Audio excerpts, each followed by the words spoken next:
Tu consommes 200 grammes de sucre par jour. Tu mets 3 sucres dans ton café au quotidien et tu ne manges que des aliments sucrés. Tu as une peau sèche mais sans graisse sous la peau. Tu as une corpulence maigre et tu indiques n'avoir que du muscle et zéro cholestérol. Ok. Tu ne bois pas d'eau, tu ne bois pas d'alcool, mais exclusivement du lait. Lait de vache ou du lait végétal. Tu ne l'as pas précisé. Donc, même après des analyses, tu expliques que le médecin ne comprend pas ton état de santé actuel. S'il ne comprend pas, ça va être très difficile de pouvoir détecter des éventuelles anomalies dans ton organisme.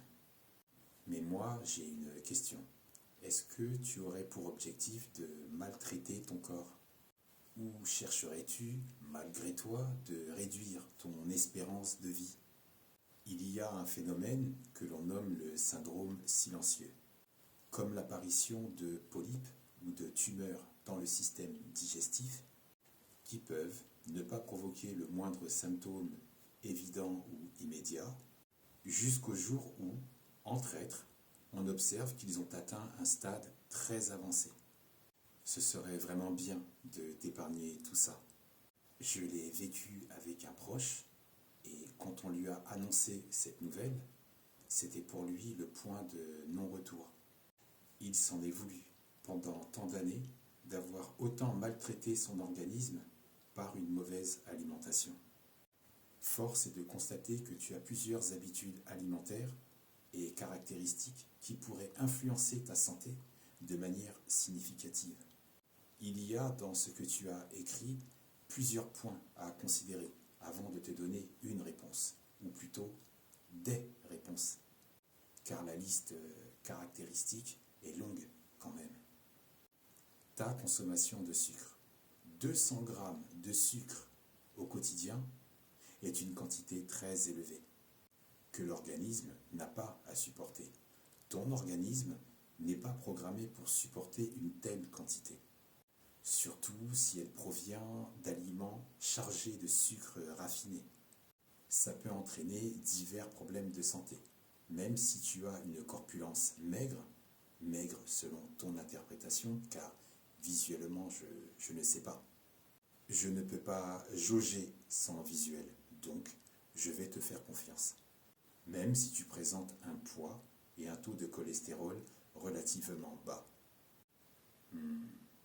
Pour l'instant, une consommation excessive de sucre peut influencer et perturber ton métabolisme, provoquer des fluctuations de l'énergie, ton énergie, et augmenter le risque de maladies chroniques à long terme. Il est souvent dit que le cancer puisse se nourrir de sucre. Oui, mais non. La réalité est tout autre. C'est beaucoup plus complexe que ça. Les cellules cancéreuses, tout comme les autres cellules de ton corps, ont besoin de glucose pour produire de l'énergie. Ça ne veut pas dire que consommer du sucre industriel ou raffiné va directement alimenter le cancer. Ça ne veut pas dire non plus qu'éviter de consommer le sucre industriel va accroître la guérison du cancer.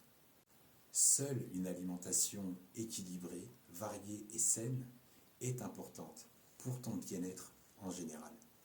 Ce qu'il faut noter, les cellules cancéreuses ont les mêmes besoins que les autres cellules de ton corps pour leur propre survie.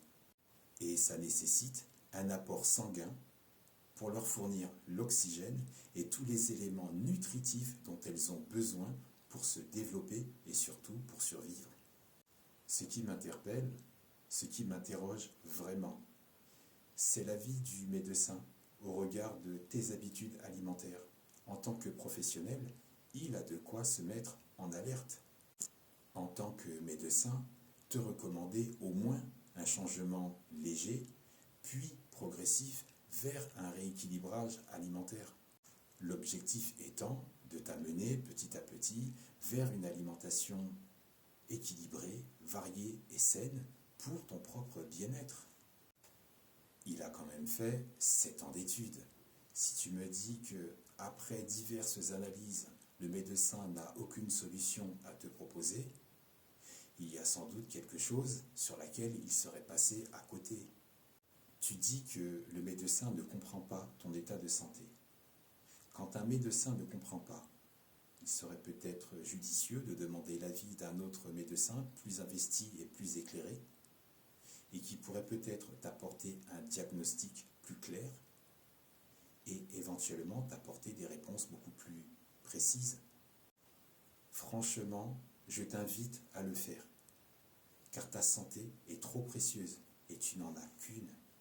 Et dans l'attente, je vais faire une autre vidéo sur les caractéristiques que tu présentes et te proposer de nouvelles pistes alimentaires pour que tu puisses vraiment te sentir mieux. Ta santé avant tout, ne reste pas sur l'avis d'un seul professionnel et en attendant, que la paix soit avec toi.